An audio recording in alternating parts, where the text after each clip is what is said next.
और क्या है कि हमारे दिमाग को इस तरीके से बना दिया गया है कि अभी जो हमारे पास है प्रेजेंट टाइम में दिमाग रुक ही नहीं रहा है किसी का भी। या तो दिमाग जो है टिक रहा है आने वाले टाइम में कि आने वाले टाइम में मैं ये कर लूँगा वो कर लूँगा, या फिर जो है कि पीछे रुका हुआ है कि मेरे साथ में पीछे मतलब ये सब चीज़ें हो गई हैं इसलिए जो है कि मैं आगे ये नहीं कर पा रहा हूँ, आगे नहीं बढ़ पा रहा हूँ, लोग कहाँ कहाँ पहुँच गए, मैं कहाँ रह गया। तो ये सब चीज़ें के साथ में क्या हो रही है कि ये सब चीज़ें जो हैं आदमी को भटका रही हैं। या तो आदमी भटक जा रहा है भविष्य को लेके, या तो जो है भटक जा रहा है कि पास्ट में जो जो चीज़ें हुई उसको लेके। तो क्या है कि प्रेजेंट टाइम में मतलब ऑन द स्पॉट हमारे पास क्या क्या चीज़ें हैं, अगर उसी से हम खुश नहीं हैं तो खुशी फिर कहीं है नहीं। जो चीज़ें हमारे पास है अगर उसी में हम खुश नहीं हैं, और पूरा पूरा पूरी दुनिया और पूरा मतलब मीडिया और एडवर्टाइजमेंट इंडस्ट्री और सब मिलके क्या कर रही है कि इस तरीके से दिखा रहे हैं कि खुशी आपके अंदर नहीं है। खुशी जो है वो बाहर है, कहीं चीज़ों में है, कहीं कि आप जो है कि किस्तों पे या फिर ये चीज़ें ले आए, हमने आपके लिए आसान बना दिया है, आसान कुछ डाउन पेमेंट करके जो ये चीज़ें ले आए आपकी खुशियों की दुनिया मिल जाएगी, ये हो जाएगा वो हो जाएगा। तो उसको भी इस तरीके से भावनाओं में बहा के एडवर्टाइजमेंट की जा रही है कि आदमी के ऊपर हर चीज़ से धीमे धीमे भरोसा उड़ जा रहा है कि यार जो है कुछ दिन बाद जो है ये भी पुराना हो जाएगा, इससे भी नहीं मुझे कोई खुशी भी मिलेगी। वो ये नहीं सोच रहे कि अभी जो चीज़ें हमने ले ली उससे अगर हमें खुशी नहीं मिल रही हैं तो टाइम के हिसाब से तो चीज़ें पुरानी होती जाएंगी। कल को फिर हम ये कहेंगे कि ये जिस बॉडी में मैं हूँ यार ये बॉडी बूढ़ी हो गई है, इसमें जो है तरह तरह के दर्द हो गए हैं, तरह तरह के रोग हो गए, अब इस बॉडी को बदलो। तो जो चीज़ संभव नहीं है तो वो चीज़ के पीछे हम पड़ जाएंगे तो फिर क्या होगा, नुकसान करेंगे अपना ही हम। तो जो पूरी दुनिया पूरी जो यूनिवर्स में हमें लगता है कि हम अलग हैं और पेड़ पौधे और दूसरे देश के लोग और सब अलग हैं, भाई कोई अलग नहीं है। ये इतनी बड़ी जो धरती ये है पे सब जो टिका हुआ है वो सब जुड़ा हुआ है। अगर कहीं भी किसी को भी दुख अगर परेशानियाँ अगर हो रही हैं तो ये समझो कि मतलब सबको हो रही है। तो इस तरीके से भाई जो है कि हमें मतलब दिखाया जा रहा है कि हमारे घर और हमारे घरों में और गंदगी गंदगी गंदगी गंदगी इस तरीके से जहाँ जाओ है गंदगी।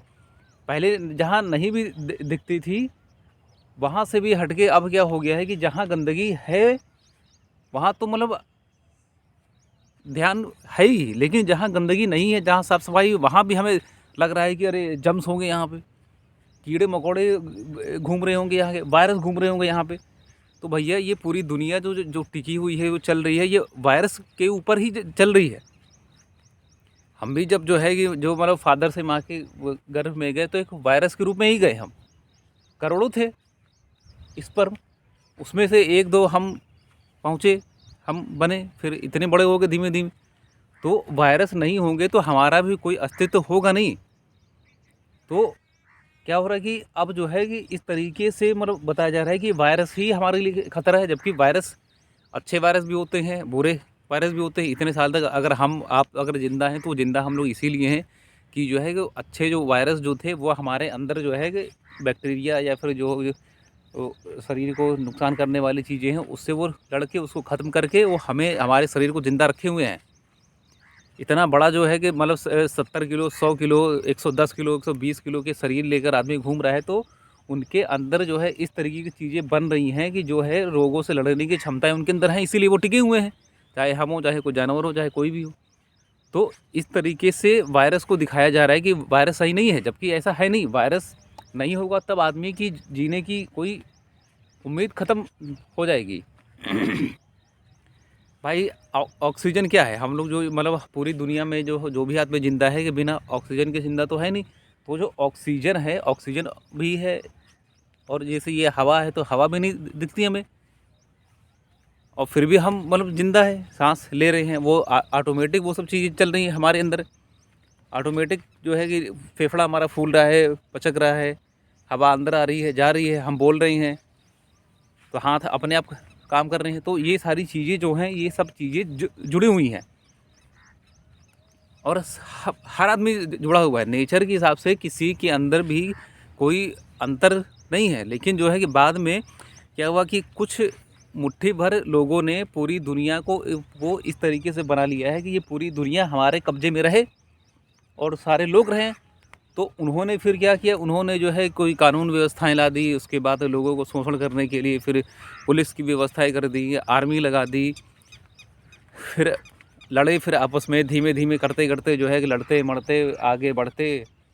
ये आज जो ये दुनिया की जो हालत है यहाँ तक हम लोग पहुँचे हैं। और आने वाले और टाइम में क्या क्या हालतें हो जाएंगी ये हम लोग भी नहीं बता सकते हैं कि क्या होगा। तो क्या है कि हम लोग जो है, ये आदमी जो है कि वो एक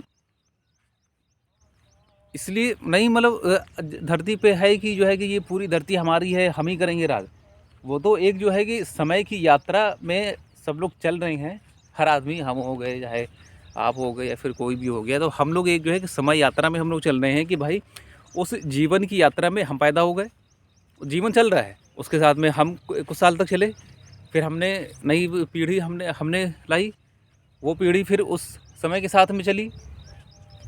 तो अगर हम जो है हम उस चीज़ को समझेंगे ही नहीं कि भैया जो है कि हम जो यहाँ पे आए हैं, हम यहाँ पे एक जीने के लिए आए हैं, जीवन का अनुभव लेने के लिए आए हैं, इसलिए नहीं कि हमने ये पूरी दुनिया पे कब्जा कर लिया, हमने दवाइयाँ बना ली, हमने बम बना लिए, हमने हमने हमने जो सारी सुविधाएं इकट्ठा कर ली तो है, अब जिसके पास नहीं है उसके पास जो है वो भी लूट खाएंगे हम। तो इस तरीके से दुनिया चलने वाली नहीं है। अगर वो जो है कल जिसको लेकर जो है कि वो सोच रहे हैं कि पूरी दुनिया पे हम कब्जा कर लेंगे, पूरी इंसान की प्रजाति के ऊपर कब्जा कर लेंगे, हर आदमी मेरे कब्जे में हो जाएगा, तो हर आदमी कब्जे में हो जाएगा, तो फिर क्या करेंगे ये लोग फिर, है ना। तो ये एक जो है कि माइंड गेम चल रहा है सबके साथ में कि जो है किसी को कुर्सी का मोह हुआ पड़ा है, महत्वाकांक्षाएं इतनी हावी हो चुकी हैं कि जो है कि जो कुछ लोगों को लगता है कि पूरी दुनिया को हम ही चलाएंगे। अच्छी अच्छी जो है कि कुर्सियों पे ऐसे ऐसे लोग बैठे हैं, ऐसे ऐसे महत्वाकांक्षी लोग बैठाए गए हैं जानबूझ के, सोच समझ के, साजिश के तहत, कि जो है कि वो समझते हैं कि ये जो है कि ये दुनिया हमारी ही है। ये इतने सालों करोड़ों सालों पुराने की धरती और जो है कि हज़ारों सालों का ये पूरा हिंदुस्तान देश, कुछ लोगों को लगता है कि जो है कि हमारे बिना ये दुनिया नहीं चलने वाली, तो वो बहुत गलत सोचते हैं कि तुमसे पहले भी बहुत अच्छे अच्छे लोग आए हैं, तुमसे बाद भी बहुत अच्छे अच्छे लोग आएंगे, आज हम हैं कल हम नहीं रहेंगे, लेकिन इसका मतलब ये नहीं कि कोई सवाल उठाने वाला कोई खड़ा नहीं होगा। जवाब पूछने वाले लोग पहले भी आते रहे और आज भी आते हैं और कल भी आते रहेंगे, ना इसमें कोई रोक सकता है, ना कोई रोक पाया है।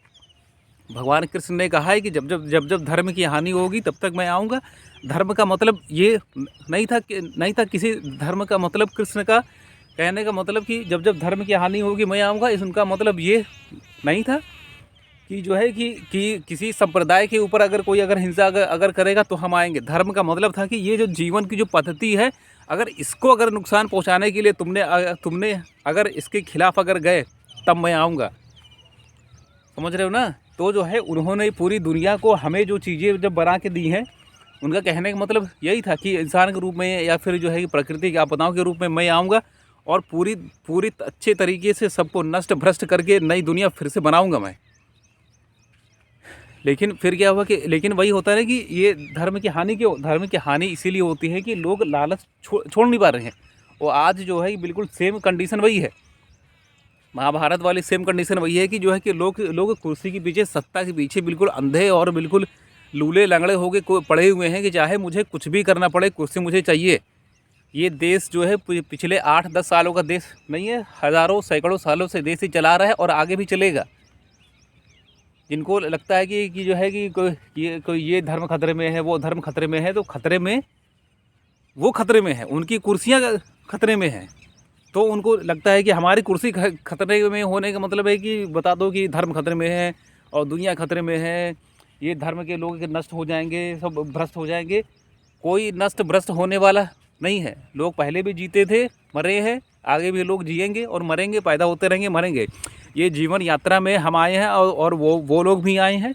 इसलिए जो है कि ये जीवन के हिसाब से अगर वो चलेंगे तो क्या होगा फिर, वो भाई कोई कहीं ना कहीं तो फंसोगे ही तुम, है ना। तो जो है जनता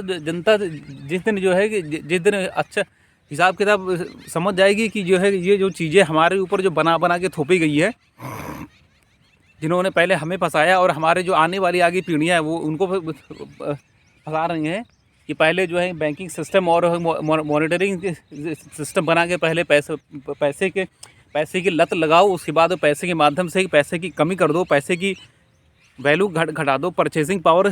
घटा दो। तो ये सारी चीज़ें सोच समझ के ऊपर के कुछ लोग जो बैठे हैं उन्होंने इस तरीके से नियम कानून बना दिया है कि सारा पैसा नीचे से रिस्क के ऊपर वो जा रहा है। लेकिन जिस दिन ये खेल जो है जनता को समझ में आ गया ना कि ये कुर्सियाँ से उतार के नीचे जो है कि इस तरीके से आदमी को मारेगी कि आदमी जो है कि जीने लायक फिर वो बचेंगे नहीं। सत्ताएं उखाड़ के फेंक दी हैं जनता ने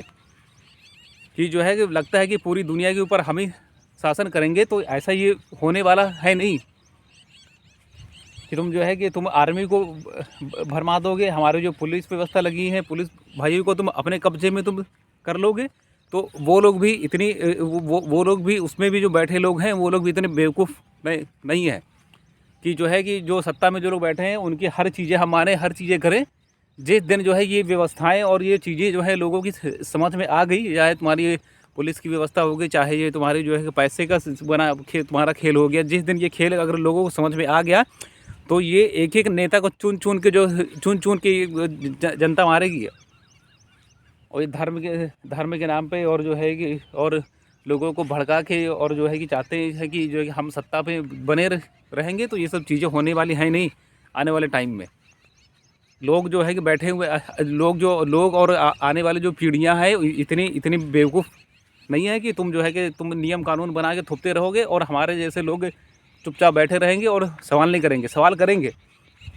आज हम सवाल कर रहे हैं, कल जो है सैकड़ों हज़ारों लोग को खड़ा करेंगे सवाल करने के लिए। तब देखते हैं कि जो नियम कानून बना के तुमने हमारे ऊपर थोपा है, इतने देशों में विदेशी कंपनियां भर के तुमने माल लुटवाया है, हिंदुस्तान के जो नेचुरल रिसोर्स है उसको तुमने बेचा है विदेशी कंपनियों को। खाल खींच लेगी जनता। ये तुम्हारी सोच लेना। जिस दिन जो है कि समझ में आ गया कि हमें अपने देश में नौकरी के और खाने के और जो है कि व्यवस्थाएं जुटाने के लाले पड़ी हैं और तुमने विदेशी कंपनियां भर के देश में तुमने लूट मचा रखी है। ये किसी के बाप का देश नहीं है। ये इतना बड़ा मुल्क, इतना बड़ा हिंदुस्तान को उसको मतलब इस तरीके से जो है कि बिल्कुल जो है कि एक दुकान बना के रखा हुआ है कि हर आदमी को चूस रहे हैं। डॉलर और जो है रुपए में जो जब 1947 में जब हम आज़ाद हुए तो $1 बराबर था और रुपए की वैल्यू गिराते आज जो है 85-90 रुपये कर दिया है $1। तो ये सब तरीके जो हैं, ये सब तरीके सोची समझी साजिशें हैं। ये सब चीज़ें अचानक से नहीं होती ये चीज़ें कि साला जो है कि मतलब कि जो लोग मतलब कि जिन्हों के ऊपर परमाणु बम गिरे, जो बिल्कुल मतलब लाखों लोग मर गए, वो देश जो है कि 20 साल 25 सालों में खड़े हो गए। और ये हिंदुस्तान हज़ारों सालों का पुराना ये देश, इतनी प्राचीन संस्कृतियाँ हमारी, वो अभी भी मतलब बिल्कुल भूखे और नंगे और बिल्कुल खाने पीने को तरस रही हैं। कहीं ना कहीं इसका मतलब साफ है कि कहीं ना कहीं ये जो व्यवस्थाएं बनी हुई हैं, सबसे बड़ी खामियां व्यवस्थाओं में ही है। ये व्यवस्थाएं और कानून व्यवस्थाएं जो हमारे ऊपर थोप दी गई हैं और जो लोग बैठे हुए हैं वो वैसे ही लोग बैठाए जा रहे हैं विदेशी लोगों के माध्यम से कि जो है कि इतने सालों तक हमारे पूर्वजों ने जिस देश को जो लूटा है, संसाधनों को लूटा है, लूटते आ रहे हैं, तो वो व्यवस्थाएं बनी रहें। जिस दिन जो है कि जनता को समझ में आ गया तो खाल खींच के उतारेगी।